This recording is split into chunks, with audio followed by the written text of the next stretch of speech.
about the writing of the Mishnah, which is the next stage in our discussion of the Torah and how it developed and how it arrived until we are today. And next week we'll talk about Rosh Hashanah, and depending upon what our schedule is, we'll tweak it to conform with the dates that we have set. Okay.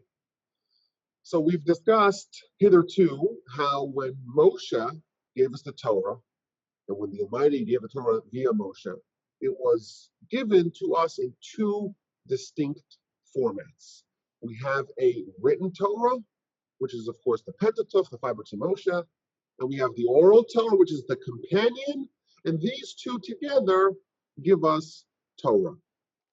And that is the way it was, essentially, for 1,500 years. A written Torah, an oral Torah, an entire system in which the oral Torah is perpetuated, and things were great. Fast forward to today, much of the oral Torah has been committed to writing. Much of it has been canonized. And the first effort on that front was the canonization of the Mishnah around the year 200 of the Common Era. And that's going to be the subject of today. And to understand this huge development, we have to ask, of course, some basic questions. What is the Mishnah? What it is it comprised of? Who wrote it? How was it written? When was it written? Why was it written? And why essentially did we transition from a system, the way it was given to us by the Almighty via Moshe, where we have written Torah, oral Torah, where we have written Torah and oral Torah, and suddenly things are changing. So, by way of introduction, let us read the Rambam's introduction to his magnum opus, the Yad HaChazaka, alternatively called the Mishnah Torah. Now, this introduction is a useful primer on the writing of oral Torah in general, because the Rambam's work, he places it as the next stage of the codification of oral Torah. So, again, we have oral Torah, complete oral Torah, entirely oral. That's the way it starts off, and that's the way it is maintained for 1,500 years. And then we have little bits of oral Torah, or maybe big bits of oral Torah, that are canonized over the course of the ensuing centuries. We have the Mishnah, and then we have the Talmud, and then we have this continuous ongoing process of codification of halacha, and maybe even of Kabbalah. The Rambam understands his work, or presents his work, as the authoritative work of halacha, and he presents it as the next stage of writing oral Torah. So therefore, when he introduces it, he gives the whole backstory of the writing of the oral Torah.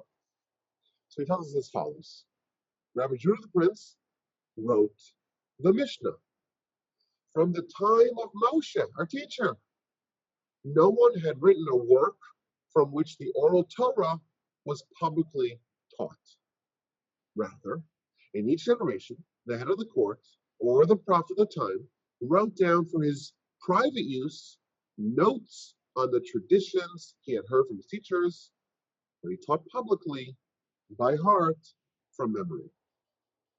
It would be inaccurate to say that the Mishnah was the first time that oral Torah was written down. What the Rambam tells us over here is that no, the oral Torah was written down, but it was never codified and disseminated for public use, and it was never taught publicly from a book, from a written corpus.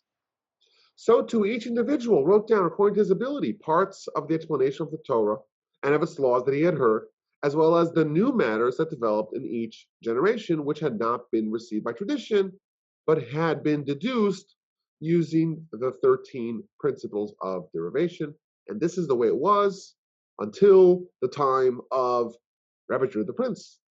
And he, namely Rabbi Judah the Prince, he gathered all the teachings and all the traditions and all the laws and all the clarifications and all the explanations that were heard from Moshe and that were taught in the Sanhedrin of each generation in the entire Torah, and he composed from all of these a law, a book of Mishnah, and he taught it to many sages, and he revealed it to all of Israel, and it was disseminated throughout each locale in order that Torah should not be forgotten from the Jewish people. And why? Why did Rabbi Judah the Prince choose to do that? Why did he not keep things as they were? Because he saw that the students were becoming fewer and fewer, and calamities were continually happening. And the wicked government, i.e. the Roman government, was extending its rogue domain and increasing its power. And the Jews were wandering and reaching remote places. He thus wrote a work to serve as a handbook for all, so that it could be rapidly studied and it would not be forgotten. And throughout his life, he and his court continued giving public instruction in the Mishnah. Give me 1 second.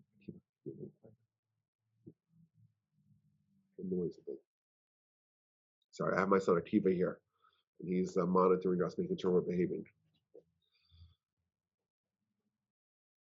So this marks a dramatic shift in the way our nation is going to operate. For 1,500 years, we have the oral Torah entirely oral, and now a large part of it is going to be canonized and written in a finalized format. And there's a major problem with this.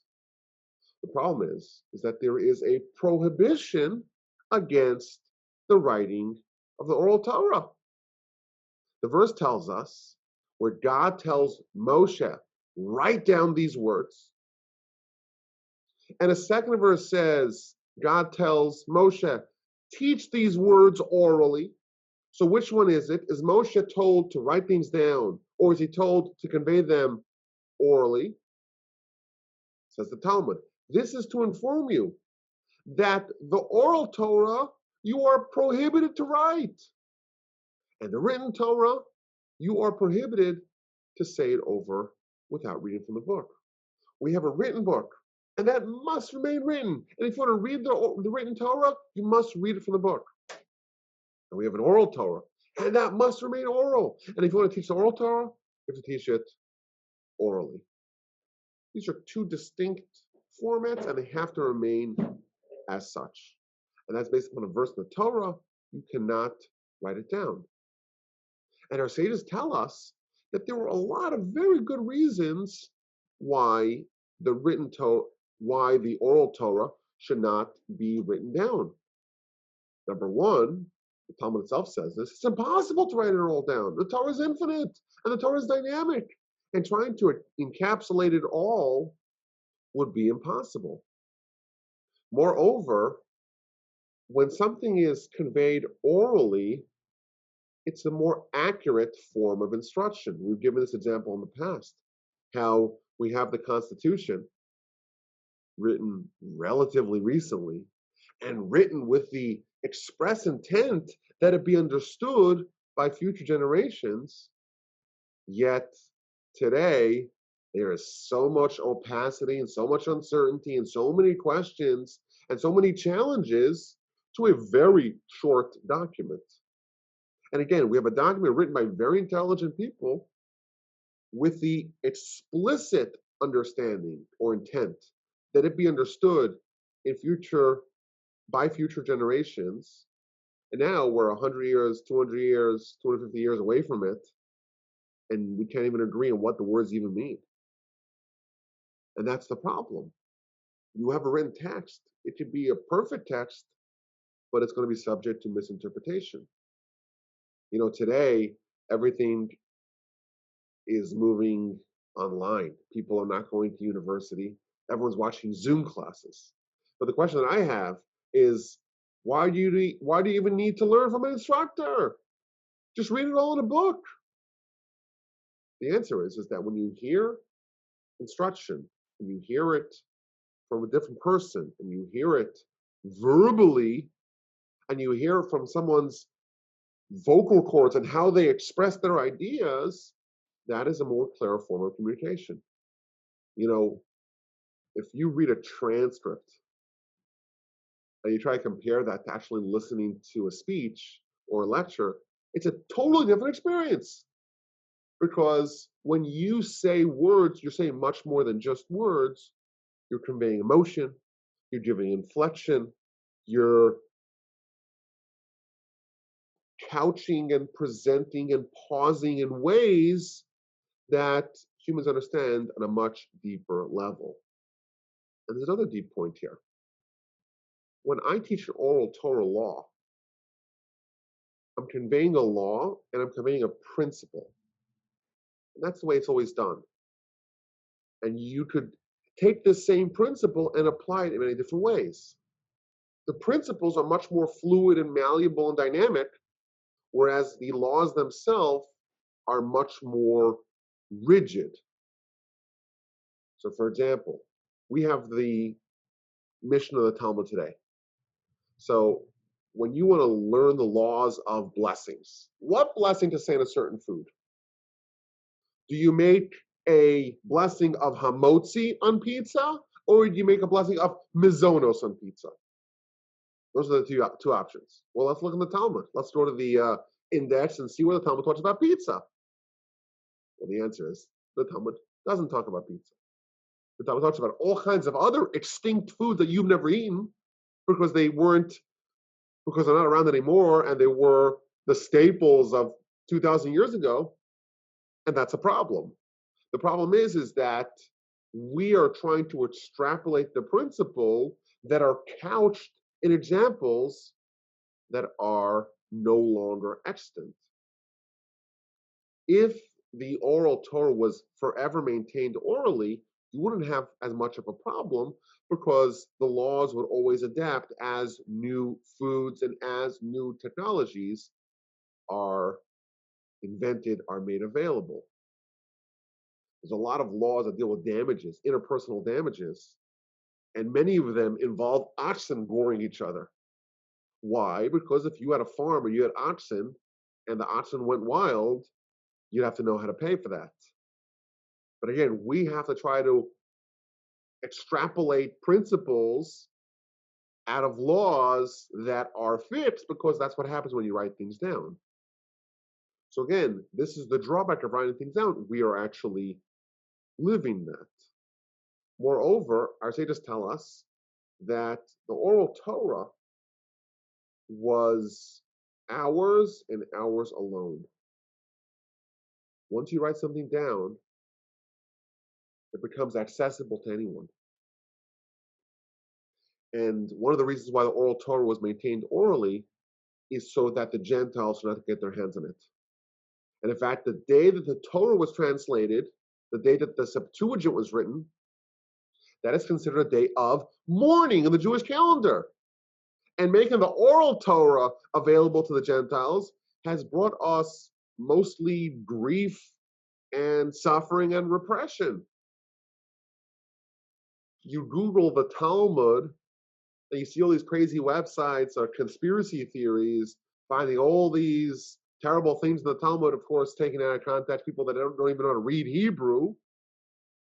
The second we have the oral Torah traditions committed to paper, it's now fair game for anyone who wants to grab it. Also, if you make study easier, you would think it's better, right? It's easier after all. More people have access to it. Maybe not. We are supposed to have a relationship with Torah. And the harder you work to earn something, the more of a connection you develop with that thing. And therefore, when it's made easier, there is something lost. Because now anyone can have access to it because it's written down. You don't have to invest so much time. And maybe now we'll have a harder time figuring out who's a real sage and who's a charlatan. I always say, if you want to know if someone's a real Torah scholar, ask them a Torah question on Shabbos. Because on Shabbos, you can't Google the answer. And similarly, if you had an entirely oral Torah, the only way for someone to be a real expert is if they invested the time to do it. And they would spend 14, 15, 18, 20 years immersed in study full time. And then they would become a real expert. And they would have a community, and they'd have a relationship with teachers. And they would be a bona fide sage. Today, it's possible for someone to spend a lot of time on one piece of Talmud and study that, become an expert of that, and be ignorant in every other matter. And if you happen to ask them a question of that, you'll say, oh my gosh, this guy's a real sage. He's a real scholar. But maybe he isn't.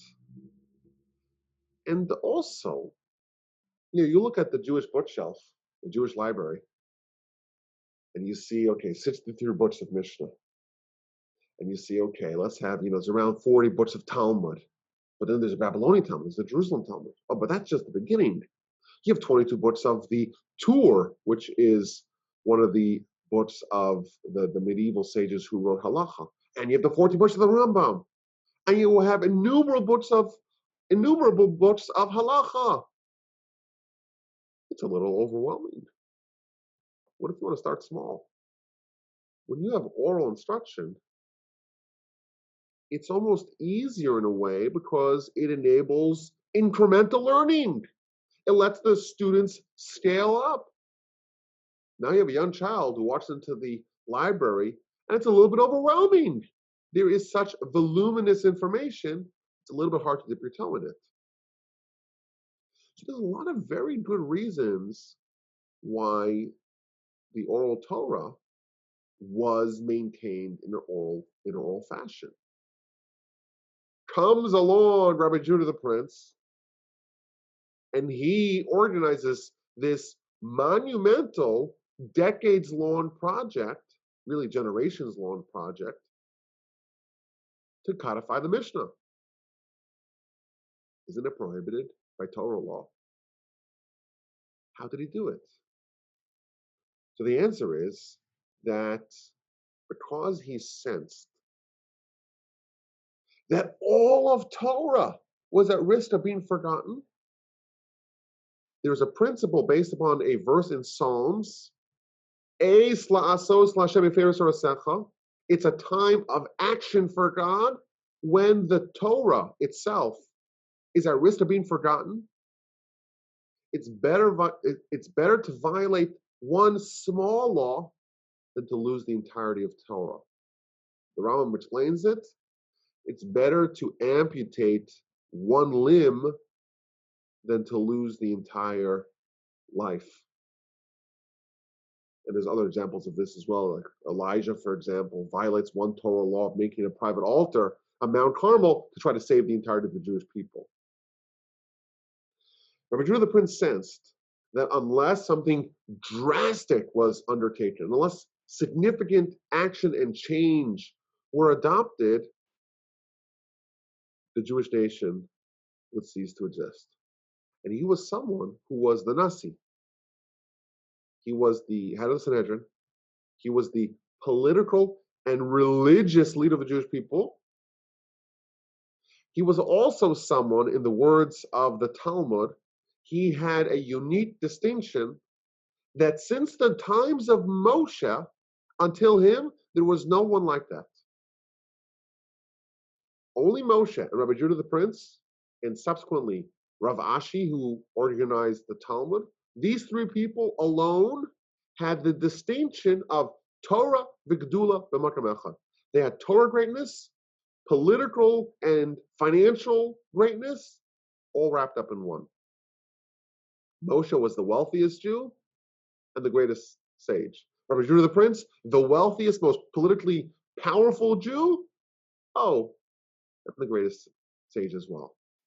So there's a unique opportunity here that was seized around the year 200 to write down the Mishnah. So what exactly is the Mishnah? It's a succinct organization of oral Torah. More specifically, it is a collection of 63 books that give you like a digest of the laws of oral Torah. and it is organized to perfection. You have 6 orders of Mishnah, 6 general categories of Mishnah.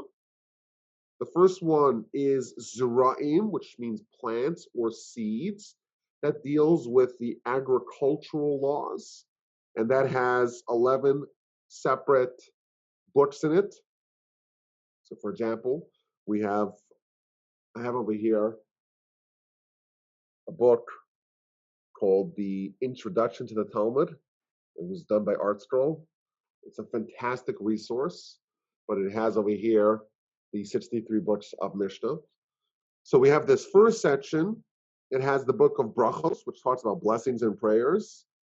We have Peah, which deals with the corner of the field you have to leave to the poor. Demai, when there is a question on produce, whether tithes were taken from it or not, what's the law then? We have Kilayim. Kilayim means mixtures. You can't mix wool and linen. You can't mix different animals to plow a field. You can't mix different seeds. The book of Shavuos, which deals with Shemitah. The book of Trumos, which deals with the tithe that has to go to the Kohen. Masros, that's to deal with the tithes that go to the Levite. Meiser Sheni is the personal tithe that someone eats in Jerusalem. Challah is the portion of the dough that goes to the Kohen. Arla is the first 3 years of a fruit tree. And Bikurim is the laws related to the first fruits that are brought to Jerusalem and given to the Kohen. So these 11 books comprise the first order of Mishnah that generally deals with agriculture and the laws related to agriculture and tithing. And then we have the next section, which is Moed. And Moed deals with all the festivals and special days. So there's a book of Shabbos, and a book on Pesach, and a book on Sukkot, and a book on Rosh Hashanah, a book on Yom Kippur, a book on Purim, a book on holidays in general, etc. And then you have the next section, which deals with marriage and divorce, 7 books on that. And then you have the next section that deals with interpersonal damages and monetary laws and courts and jurisprudence and the like, and it has 10 books in that section. And then the 5th section deals with sacrifices, 11 different books on the various laws of sacrifices. And finally, the final order of the Mishnah, Taharos, deals with purity and impurity and the myriad laws related to that. So we have essentially all of Torah, all of the laws of Torah, organized into these 63 books, broken down to 6 sections, 6 general sections, and written with such mastery and such beauty that generations have marveled on it. The Rambam says, Rabbi Judah the Prince was the most gifted writer of the Hebrew language of all. And this is a tremendously collaborative effort. We have a collection of teachings and traditions of hundreds of rabbis over many centuries. And we have Rabbi Judah the Prince, who has been exposed to all different kinds of schools. He was someone who spent time studying under many different sages to be able to create this effort to unite the various different schools of thought into one Mishnah. In fact, as a very young child, he was sent to various different academies to be able to absorb the tradition and the flavor of each academy to be able to incorporate that into the Mishnah. But again, he was someone who had incredible wealth, power, and influence. And the Talmud even tells us that he was best buds with the Roman Emperor, Marcus Aurelius Antoninus. And he was also someone, thanks to his incredible wealth, he was able to be a benefactor of many sages. And he spends 50 years compiling, redacting, organizing, editing, polishing, perfecting the 63-book corpus of the Mishnah, together with all the greatest sages of the land. They all come to him, they all coalesce on him, And him, as at the head of the Sanhedrin, changes Jewish history forever. Now, how exactly he did it is a really fascinating question. So for one, he didn't start with nothing. Like we said earlier, there were many books of oral Torah. Every sage kept a book. It was just not taught publicly. It wasn't canonized. But he gathers all these books. And he's able to kind of organize and edit them in a way that he's incorporating all their teachings, but creating a uniform style. So some of the books, in fact, there's one book that was completely written by an earlier sage, about 100 years prior, and he just entered that book in unedited, completely the way it was. It was done so perfectly. The book of Midos, which deals with the dimensions of the temple, that work was done so perfectly, he just incorporated it into the finalized book of Mishnah. There were other books of previous sages that are referenced in the Mishnah. The Talmud, in fact, sometimes talks about the Mishnah Rishona, the earlier Mishnah. What it's indicating is that sometimes there is a work in the finalized Mishnah that actually was sourced from an earlier sage. The Talmud, for example, tells us that the first three Mishnahs, the first three Mishnaic laws in the book of Bar Kochba, they're very unique because they were written by a Jerusalemite sage. And the sages from Jerusalem, they had written with such brevity, with such a unique, terse style. And Rabbi Judah the Prince decided to include those three Mishnahs in the finalized book of Mishnah. And that's why it says Talmud, if it's a little bit of a different style, it's because it was sourced from this Jerusalem sage. Now, just as a trivia, Rabbi Judah the Prince is in northern Israel, and this is after the temple is destroyed. Jerusalem is really bereft of any sages. This was a much earlier Jerusalem sage that taught it. When the Talmud, when the Mishnah talks about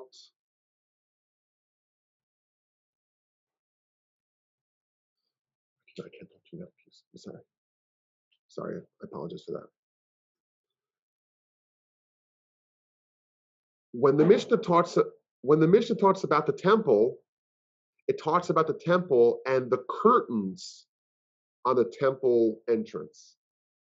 And the problem is that in the temple there weren't any curtains. The curtains were only part of the Mishkan of the tabernacle that Moshe did. And our sages tell us that actually this particular Mishnah and this formulation actually originates from the times of Moshe, and that was also included in the final Mishnah. So what do we have?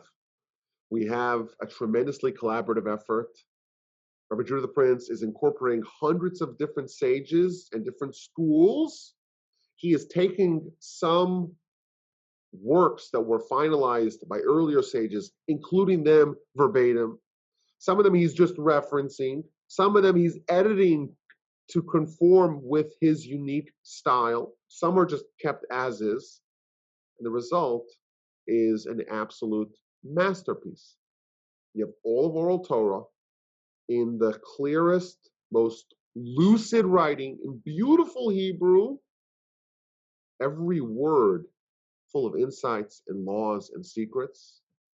Our sages are unanimous that this must have been written with divine assistance, and we have a finalized work. The first component, the first segment of oral Torah has been codified. Now, there's something really interesting about the Mishnah. Again, the oral Torah was supposed to be oral. It was only allowed to be committed to a finalized writing because of the fear of it being forgotten. Ergo, it was only allowed to be written in order to prevent it from being forgotten. So what was allowed to be written? The absolute minimum. you kind of wonder, we have a Mishnah, and then we have a Talmud. And the Talmud is an elaboration of the Mishnah. So if you're writing on the oral Torah, why do you have both a Mishnah and a Talmud? And the answer is because Rabbi Judah the Prince, he wanted to curb the danger, so to speak, at the barest of minimums. So he just writes down the laws, but he keeps everything else that relates to oral Torah, he keeps that oral. He only wrote down what was necessary. Later, 300 years later, another decision was made to codify the Talmud as well. So there's an interesting example of how this plays out. The Talmud, when it analyzes the Mishnah, sometimes it says the following quizzical statement. It declares that the Mishnah is lacking words. It's missing words, which is very strange. Rabbi Judah the Prince did a great job. Says the Talmud, no, this particular Mishnah is chisuri michsara. It's missing words. It's deficient in words, and you have to add more words. Now, why would Rabbi Judah the Prince write a Mishnah in a way that's missing words? It's kind of really bizarre. And the answer is that he was so determined to write as few words as possible that whenever he was able to eliminate words, but eliminate the words in a way that a future student would necessarily understand that there was something missing here and will be able to kind of fill the gap by themselves. In that case, he would actually take out those words because he wasn't permitted to write them. How could you write oral Torah unless it's necessary? So again, the Talmud, you read the Talmud, and it's kind of bizarre. The Talmud's like pulling out all these things from the Mishnah and saying, wait, why does it say it like this? Why does it say it like that? Why does it add this word? Why does it not include this word? Why was Rabbi Judah the Prince not more clear in the Mishnah? And the answer is that was by design. He wanted to write it in a way that maintains the flavor and the style of oral Torah. So he only writes down the Mishnah. And he writes it in a way that mandates, that necessitates that you study with a teacher. It's there to give you context. It's there so you can memorize it. But you still have to work really hard to gain proficiency. And even once it's written, you really still need a teacher. You can't just read the Mishnah and say, okay, I know all of oral Torah. It was written with such ingenuity that only someone who is truly an accomplished scholar can actually piece it all together. So again, we have an oral Torah, supposed to be oral, not supposed to be written.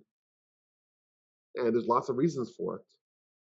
And then you have the writing of this Mishnah in a way that maintains the flavor of oral Torah. Even once it's written, you still need to have the oral explanation to understand it. You still need the Talmud, so to speak. And you still have to work really hard to understand it. And you still are able to kind of get a small sense of what the law is, and you could scale up from there. And you still need to have a Jewish community, and you still need to have a relationship with the sages. You still need to have a lot of the infrastructure that maintained the oral Torah the way it was earlier. I want to give an example of how this works out. Just something that I did recently with one of my study groups. The Mishnah, the book of Sanhedrin, talks about a Kohen Gadol, a high priest, and the subject matter is a high priest allowed to be a judge? Is he allowed to be a witness? So the Mishnah says a Kohen Gadol, a high priest, can be a judge, can be judged, can be a witness, can be testified against. So all four things. He can judge, can be judged, can be a witness, and can have witnesses come testify against him. It's a very short, succinct Talmud, Mishnah. Says the Talmud, okay, why do I need to be told all these? Isn't it obvious? Of course a Kohen Gadol could be a judge. The Talmud spends a whole bunch of lines trying to say, okay, well, why is that even necessary? Why did Rabbi Judah the Prince write that in the Mishnah? I would have known it if he didn't write it in the Mishnah. And again, he doesn't write things that we would know otherwise. Question number one. Now, what's really interesting, when you finish the entire Talmud, what you discover is that a Kohen Gadol, a high priest, because he is the holiest, most spiritual person in the world, really he should not be testifying by every case. There's only a very specific case where the Kohen Gadol, where the high priest testifies. Yet if you look at the Mishnah organizes it in a way that it seems like just like he judges in every case, you would imagine he could testify in every case. And the answer is no. He judges in all cases, but he testifies in a very, very specific case, and in that case, alone. And this is, I think, a good example of the intricacy of how Mishnah was written. It was written in a way that you still definitely need oral instruction to understand it properly, but it does give you context. It does give you a framework. It does enable you to memorize essentially all of oral Torah, just the chapter headings, if you will, just a basic law. It's a way that it's written in a way that necessitates oral study instruction, but this is a handbook that everyone can memorize and it can be universally accepted. And indeed, this masterpiece was universally accepted by all of Israel, and Rabbi Judah the Prince has been vindicated on all accounts in his decision to codify the oral Torah. Now, several centuries later, another decision was made, and that decision was to write down the Talmud. And the Talmud is going to elaborate very extensively on every Mishnah. And the book of Talmud and the book of Mishnah, their sister works in that when you have a Mishnah, you have, let's say, the Mishnah of the book of Brachos, and then you have the Talmud of the book of Brachos, because the Talmud is an elaboration of the Mishnah. It's kind of the next stage. It's saying, okay, Rabbi Judah the Prince wrote down the laws, the barest minimum of laws. Let's explain it. Let's flesh it out, so to speak. Let's suss it out and give you a little bit more of the oral tradition in finalized writing in the Talmud. And it comes along the Rambam, it comes along the great medieval sages and say, okay, let's do just the next stage. Let's give you the practical bottom line of the halacha. And comes along Rabbi Yosef Karo and says, okay, let's go to the next stage. And let's actually give you just the one line of halacha. Let's organize halacha just in a way that's totally devoid of all the back and forth and all the argumentation and all the details of the Talmud. And then a really short book, but then there's more commentaries and more commentaries. And then okay, well, let me do it right now. In every generation, we have the unveiling, so to speak, of more and more and more and more of oral Torah. And kind of looking back at history, you do get a flavor by kind of following the breadcrumbs of the writing down of oral Torah of just how much there is there and just how much there is still to learn and still to study. But again, we see a shift. Torah is being made more accessible on one hand. Torah is being given the bulletproof Kevlar to ensure that it's not going to be entirely forgotten. It's made easier, but in a way that it's still the oral Torah in the way that it was originally designed, with a slight change. And looking back at history, it's a very safe argument to be made that had Rabbi Judah the Prince not done that, Torah indeed would have been forgotten. Because like we spoke about in the past, all kinds of expulsions and persecution and pogroms and horrific mistreatment of the Jewish people had happened right before Rabbi Judah the Prince, and was about to happen again after Rabbi Judah the Prince was finished. And you have this oasis, this brief respite where everything's aligned. You have a person unmatched since Moses, greatest sage, richest, most powerful, most influential. He's best friends with the monarch. So you have this lull in hostilities, and you have all the sages converging to one place. And like we say it's the product of God. He is creating the conditions to ensure that the Jewish people and that the oral Torah and Torah in general will not be forgotten from our people. My email address is, as always, rabbi@wolbe.com. This was tons of fun, and I look forward to next time.